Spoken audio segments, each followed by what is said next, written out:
110 knots indicated airspeed restriction and transferred to the Associated Airways Joint Committee.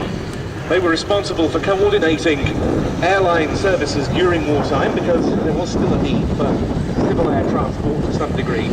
They assigned it to the Northern Division of representing how it would have been at that time, in the shape of whited out windows injected in the war, being to, in that case, stop them on board, seeing anything secret down below that they weren't trying to see.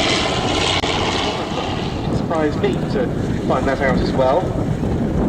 There is one photograph showing a camouflage Domini with invasion stripes on the rear fuselage.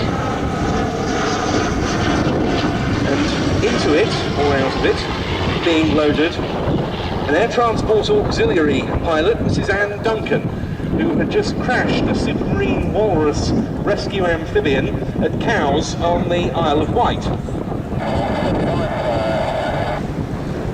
At that time, around the invasion period, the Associated Airways Joint Committee put out orders for its aircraft operating either in combat areas or areas of heightened military activity to carry invasion stripes, which would have been employed and applied from June the 5th, 1944 onwards.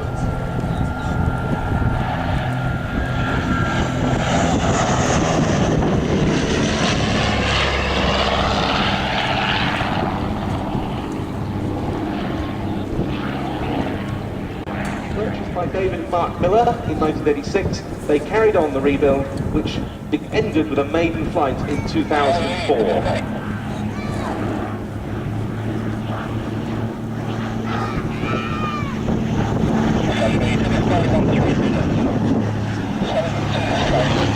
can see when you witness the aircraft close up, operator training for multi-engined aircraft and light transport tasks, both by the Royal Air Force and the Fleet Air Arm.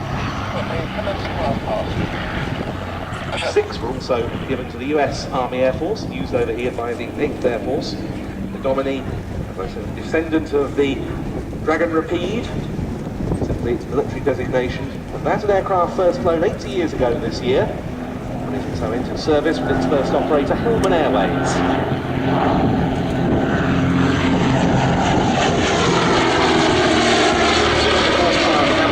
6 engines powering the aeroplane. Notably another important action of 1944, the successful attacks against the German battleship Tirpitz in the Trondheim fjord in Norway.